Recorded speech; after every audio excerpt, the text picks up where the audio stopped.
नमस्कार मंडळी. तर आम्ही दुपारी आल्यानंतर जेवण वगैरे केलं आणि झोपलो होतो. राघवही झोपला, सो राघवला घेऊन मीही झोपले.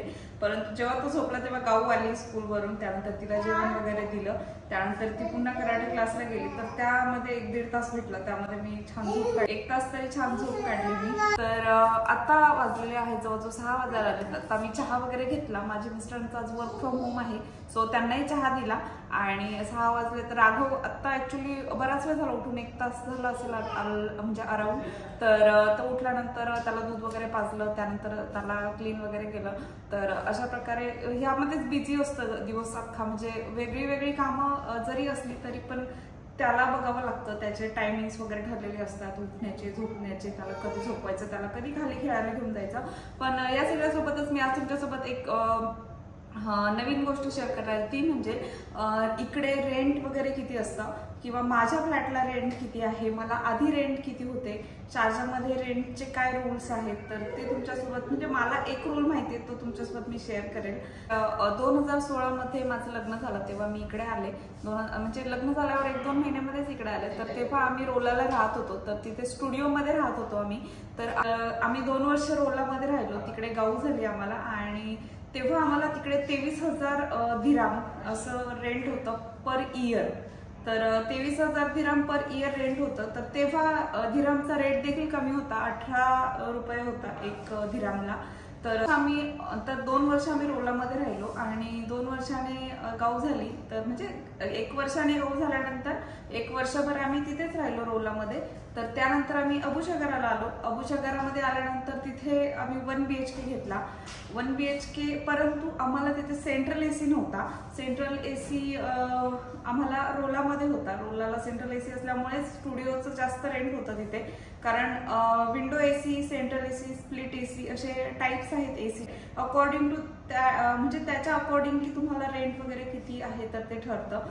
आम्ही जेव्हा स्टुडिओमध्ये राहत होतो तर तिथे सेंट्रल AC होता. अबुशगराला आल्यावरती आम्ही तिथे स्प्लिट AC घेतला. तर आम्ही विंडो AC लावू शकलो असतो, परंतु विंडो AC पेक्षा स्प्लिट AC आहे तर तो अजून चांगला, म्हणून आम्ही 1 BHK साठी 2 स्प्लिट AC यूज करत होतो तिकडे, 1 बेडरूम मध्ये, एक हॉलमध्ये. तर तेव्हा आम्हाला तिथे रेंट होतं ते 26,000 दिराम होतं पर इयर. म्हणजे एका वर्षाला 26,000 दिराम. आणि त्यानंतर मंदी वगैरे आली. मंदीनंतर पुन्हा कोरोना आला. तर त्यावेळी रेंट कमी कमी होत गेलं. म्हणजे दरवर्षी थोडं थोडं कमी होत 18,000 पर्यंत आलं होतं. जवळजवळ गेल्या वर्षीपर्यंत 18,000 होतं आणि गेल्या वर्षीपासून रेंट वाढायला सुरुवात झाली आहे. तर सगळीकडेच वाढायला सुरुवात झाली, असं नाही की अबुशगरामध्येच झाली, सगळीकडेच, दुबईमध्ये, शारजामध्ये सगळीकडे रेंट वाढतंय. तर जवळजवळ 18 पर्यंत आलं होतं. 18,000 पर इयर असं होतं रेंट तेव्हा. म्हणजे 1,500 दिराम म्हणू शकता तुम्ही महिन्याला. तर त्यानंतर आम्ही गेल्या वर्षी, म्हणजे आता आम्हाला इथे 1 वर्ष होऊन गेलं, तर गेल्या वर्षी आम्ही इकडे चेंज केलं. तर तेव्हा इथे आम्हाला तेव्हा 35,000 होतं, परंतु विदाऊट पार्किंग होतं.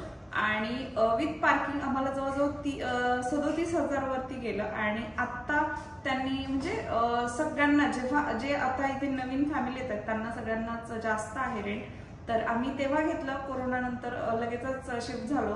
राघव झाला होता तेव्हा, तर त्यामुळे आम्हाला थोडंसं कमी पडलं. परंतु माझ्याही आधी जे शिफ्ट झाले त्यांना त्याच्याहीहून कमी होतं.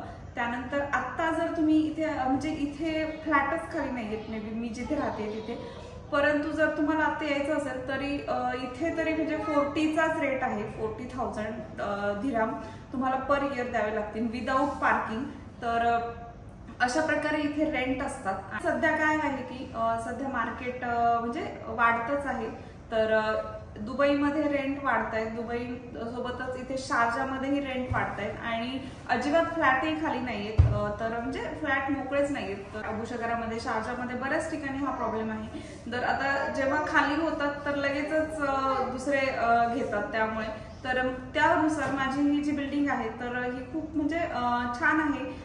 AC ही आम्हाला सेंट्रल AC आहे. जर तुमचा AC split AC, window AC असेल तर तुम्हाला त्या अकॉर्डिंगली रेंट वगैरे कमी होतं. तर माझा हा 2 BHK आहे. जरी 2 BHK असला तरी याच्यामध्ये 5 रूम आहेत, एक किचन आहे, हा छोटा हॉल आहे, एक मोठा हॉल आहे आणि 2 बेडरूम आहेत. तर अशा 5 रूम आहेत. आणि त्यामुळे आम्हाला इथे तरी आता सध्या आम्हाला 35,000 जे रेंट आहे दिराममध्ये तर हे आता कंटिन्यू 3 वर्ष राहणार. 3 वर्षानंतर आम्हाला काहीतरी पर्सेंटेज असतं, त्या पर्सेंटेजनुसार पर इयर वाढणार. एकदम आता ज्या लोकांना ज्या रेंटमध्ये भेटतंय म्हणजे 40,000 41 डायरेक्टली आम्हाला तेवढं होणार नाही. तर आम्हाला सुरुवातीला काही त्यांचे ते पर्सेंटेज ठरलेले आहेत त्यानुसार वाढवणार. त्यामुळे आता मला इथे 1 वर्ष झालंय आणि मी अजून 2 वर्ष पुढे इथे राहणार आहे. सो 3 वर्ष तरी मला रेंट चेंज होणार नाही. परंतु जे पार्किंगचे वगैरे पैसे असतात, पार्किंगचे चार्जेस असतात, तर ते पार्किंगचे चार्जेस वाढवू शकतात ते. तर त्या अकॉर्डिंगली इथे आणि काहीतरी अजून आणि ऍग्रीमेंटचे 1000 दिराम आहेत, तर ते प्रत्येक वर्षी तुम्हाला वेगळे भरावे लागतात. सो आतापर्यंत म्हणजे जेवढे वर्ष आम्ही इथे राहिलो तर प्रत्येक वर्ष जेव्हाही ऍग्रीमेंट केलं तेव्हा ऍग्रीमेंटचे काही चार्जेस असतात तर ते तुम्हाला भरावेच लागतात. ते कमी जास्त वगैरे होत नाही किंवा त्याच्यामध्ये काही कन्सेशन वगैरे काही नसतं. ते तुमचं रेंटमध्ये इन्क्लूड नसतं, रेंट वेगळं असतं. त्यानंतर पार्किंगचे चार्जेस वेगळे असतात, त्यानंतर हे ऍग्रीमेंटचे चार्जेस वेगळे असतात. असे एव्हरी इयरला ऍग्रीमेंटचे चार्जेस तुम्हाला द्यावेच लागतात. आणि त्या तुम्ही जेव्हाही शिफ्टिंग वगैरे करता तेव्हा सेवाचे चार्जेस, सेवा म्हणजे शार्जाचं इलेक्ट्रिसिटी, वॉटर आणि पाण्याचं जे बिल आहे तर ते त्यालाच सेवा असं म्हणतात. सो तेही वेगळे असतात त्याचे चार्जेस. तर अशा प्रकारे इकडे रेंट आहेत. आणि आता ह्या सिच्युएशनमध्ये दुबईमध्ये खूप जास्त रेंट आहेत. म्हणजे तुम्हाला स्टुडिओ जरी घ्यायचा म्हटला तरी 40,000 दिरामच्या खाली तुम्हाला भेटणार नाही स्टुडिओ लवकर. आणि सगळे जास्तच आहेत स्टुडिओ, 1 BHK त्याहून जास्त, 2 BHK अजून त्याहून जास्त. त्यामुळे काय होतं की बरेचसे लोक आता दुबईवरून शारजामध्ये शिफ्ट होतात आणि त्यामुळे शारजामध्येही रेंट वाढलेलं आहे आणि फ्लॅटही मोकळे नाही आहेत आता भरपूर ठिकाणी. तर अशा प्रकारे इकडे रेंट असतात. आणि जेव्हा रिसेशन वगैरे येतं, रिसेशनमध्ये रेंट कमी होतात आणि रिसेशन वगैरे झालं की पुन्हा वाढतात. तसंच कोरोनाच्या काळामध्ये रिसेशन आलं होतं आणि कोरोनाही होता, तर तेव्हा खूप फ्लॅटचे रेट कमी झाले होते. म्हणजे बरेचसे लोक सोडून जात होते, काहींचे जॉब्स वगैरे जात होते. तर अशा त्यामुळे ते सगळेजण शिफ्ट होत होते इंडियाला किंवा त्यांच्या कंट्रीमध्ये.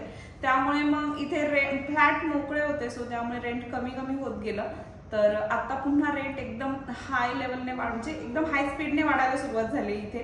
सो बरेच दिवस म्हणजे मला बरेच सारे प्रश्न येत होते की माझ्या फ्लॅटचं रेंट किती आहे किंवा इथे आजूबाजूला फ्लॅटचे रेंट्स किती आहेत. तर मी म्हटलं त्याच्यावरती एक व्हिडिओज बनवेल.